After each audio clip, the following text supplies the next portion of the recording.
not gonna be happy. Gizmo, you worked fine the other day. Layla, what do you think Layla's gonna say about this? I imagine she's not gonna be happy. He can't talk anymore, Layla. He's dead.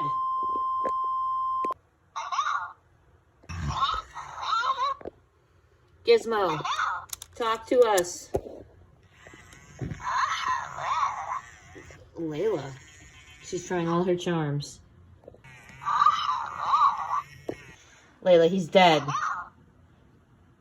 I can't get him to turn on. Oh, it's the Market Basket batteries. Is it the batteries? Layla seems unaffected by Gizmo's lack of presence. At this rate, I'm gonna end up driving around town, staring at people.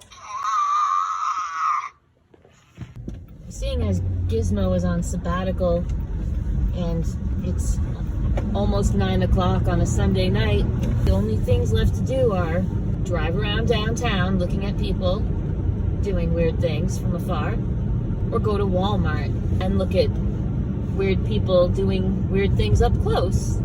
Let's start with downtown.